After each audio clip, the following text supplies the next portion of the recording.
You cannot, no matter what, separate yourself from this larger dynamic consciousness that we often refer to as all that is.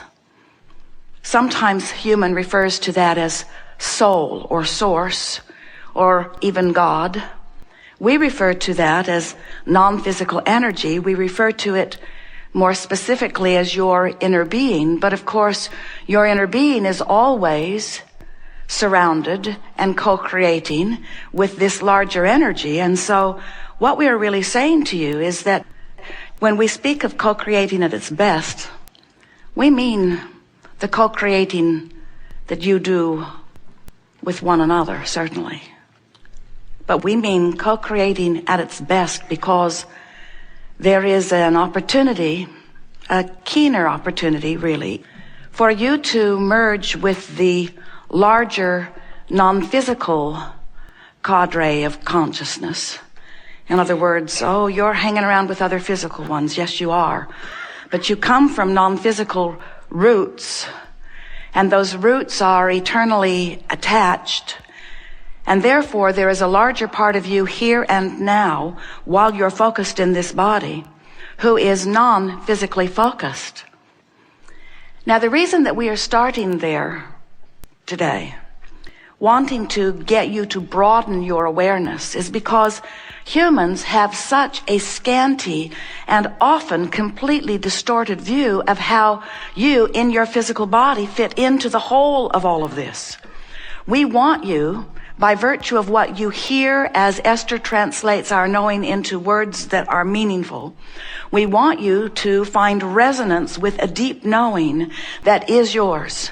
And it is our expectation that as we move forward and as you listen and participate with your own relationship to your own life experience, that you will feel a vibrational resonance with that core who is really you. And as you find that resonance, you will vibrationally move into what we are calling your natural vortex of expansion, your vortex of creation, your vortex where the larger part of you has already assembled with all aspects of life that you have carved out of all that you have become. You stand here in your physical body and you are sifting through life, and you cannot help but come to constant, unique, very personal conclusions about what you prefer at many levels of your being. Your cells are doing it too. Every part of the consciousness that makes up the body of you is having a personal exposure to life and coming to new and improved preferences. It is just what exposure to life causes. So an asking comes forth from you. It radiates from you, whether you ever put words to it or not. If you're feeling confused, you ask for clarity. Because in your perception, hear this, in your perception that equals your state of confusion, there is an equal and proportionate other side of that balance. In other words, to the degree that you have become immersed enough in your life, focused enough that you could even be aware that there is something that you don't understand, that there is something that you're feeling confusion about, as that problem that we are right now calling confusion is coming into focus within you, the solution is coming into focus simultaneously. And the solution to your confusion is coming in the identical proportion on the other side of the wave. In other words, when you know what you don't want, you know what you do want. If in your focused life, your physical body is feeling sick, there is a proportionate wellness that is queuing up, coming into focus at the same time. These words coming into focus are the words that we most want you to pay attention to as we're moving forward, because this means every time as you're moving through life and exploring and identifying things that could be better, even though you may still be focused upon the problem of what's going wrong, there is a solution that is coming into focus too. A solution that while you don't have access to it while you're focused on the problem, and while you shouldn't have access to it while you're focused on the problem, because step one is an important part of the three-step equation for creation. Step one is asking, and it requires some poking around in some problematic places in order for the question to occur. In other words, there is a question and an answer, and they are different vibrational frequencies, but they are the byproduct of your exposure to life experience. Can you hear that? When your question comes into focus, so does your answer. And when your problem comes into focus, so does your solution. When your illness comes into focus, so does your wellness. And when your lack of whatever you want comes into focus, so does the abundance of it come into focus. But the question is, where is your vibration? Are you in a place where you can let the solution, the abundance, the wellness, the clarity, the stamina, the vitality, can you right here, right now, let it come into focus? And the answer to that question is, you could if you were not beating the drum of the problem to death. In other words, there is a tendency that you have picked up along your physical trail to poke around at the problem for an inordinate amount of time. And the reason that you do, usually, we watch Esther, even with all that she has heard from us, she sometimes pokes at the problem longer because the problem feels like such a problem that it seems like it's worth the effort of defining where it came from and who is the fault of it. And if she pokes long enough, she can sometimes even come into a somewhat satisfying while problematic point of view of justifying why the problem even exists. And what we would like you to realize is that all of that is fine, and you really can do no wrong, because poking at the problem is poking at a solution. The question we just want to put to you is, you have to make a decision when it is no longer of value to you to grow the problem and the solution. You have to decide, has the solution gotten big enough for me now because of my attention to the problem that I'm ready to attempt to orient myself in the direction of the solution? Or would I like a bigger problem and therefore a bigger solution? Seriously. Because any way you play it works out great for us.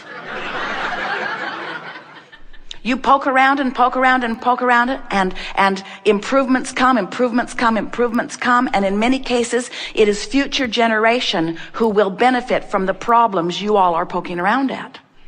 But you sound like you'd like some of the solutions in your time-space reality.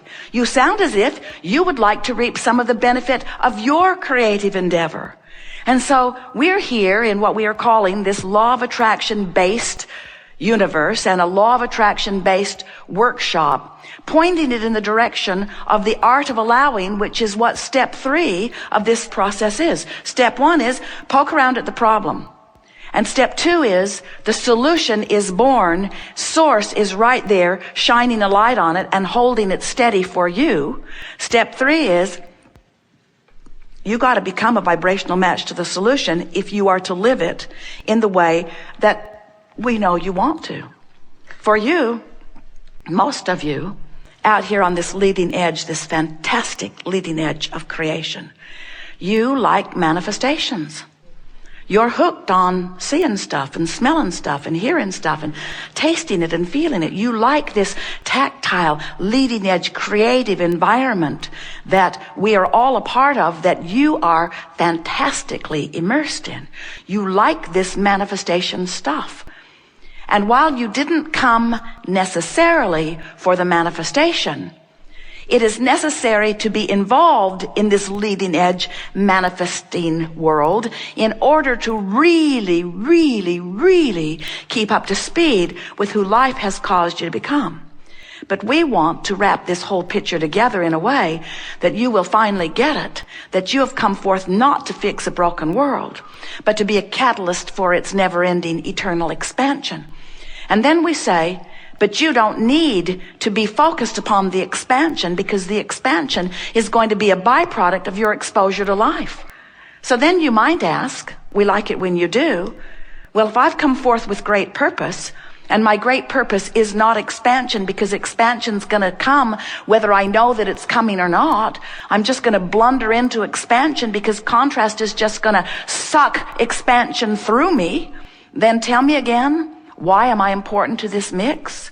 And we say, because you wanted the thrill of you getting to focus. You wanted the thrill of you getting to define the details of the expansion. And because you wanted to feel the exhilaration of focusing in a way that the energy that creates worlds flows through you. In other words, you came for the joy of it. You came for the thrill of it. That's what we're all in this eternal experience for.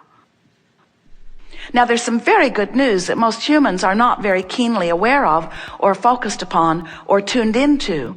And that is that in every moment that you are experiencing life, you are causing an expansion, and the larger part of you is expanding. In other words, you cannot look for a moment at something unwanted without an equivalent desire emanating from you in a vibrational pattern. And as it emanates from you, the larger part of you, who is vibration, complete vibration, receives the information of request and gives undivided attention then to the prosperity that you are asking for, or to the improved bodily conditions that you ask for. Let's take it to a place that you can understand even a little more clearly. This is true of every consciousness, and your body is made up of trillions of cells who are made up of consciousness. So as the cells of your body are, maybe you ingest something, maybe you're exposed to something, maybe it's a bacteria, maybe it's a fungus, maybe it's what you would call a germ, maybe it's what you would call a disease, maybe it's what you would call a substance that your body is not good at acclimating to, maybe you ate something disagreeable, couldn't tell by reading the label because none of that makes sense anymore. You ingested something that your body was not accustomed to and didn't really want, and so some cells in your body immediately got out of whack. You know what it's like to take a negative hit? So some cells in your body got a little out of whack, but in the moment of their perception of imbalance, they ask for balance in that moment. Trillions of consciousness within your body asking for improvement in the moment of awareness that something got a little off. And in the moment that this happened, whether it's a one-celled organism or many cells in communication in your body, when that cellular request happened, in other words, your cells took the bounce, know what they don't want, know what they do want. In the moment that that request is set forth, the non-physical part of you, the energy that creates worlds, begins flowing in response to that request, and an immediate balance occurs. Immediate, instant manifestation. This is happening in your body all day long, every day. You don't even know how well this factory, this vibrationally based consciousness factory called your physical cellular body, is coming into balance all day, all day, all day, all day, all day, all day. But then let's say you got something you're mad about or worried about or pushing about. So you've been in this sort of problematic mode for a while where you're really poking around at the problem, even though solutions are framing up for you and happening. And as you, as the captain of this cellular ship, are focused in this negative way where the predominant emotion within you is one of worry or anger, you cause a vibrational resistance in the communication of this vibrational body that is yours. And even though your cells know exactly what they want and need and are asking from a place that they can be answered exactly, you're in the way. And we call that resistance. We call it resistance, and you know when you're doing it because negative emotion is present. Negative emotion is present at first. If you keep it up, the negative emotion gets stronger. If you keep it up, you begin to feel physical sensations. And if you keep it up longer, then your physical body begins to be labeled in medical terms with all kinds of diagnoses that are nothing more than indications of resistance. And resistance is only a problem to you because it prevents communication between who you or part of you, we're talking about the cellular part of you, has become.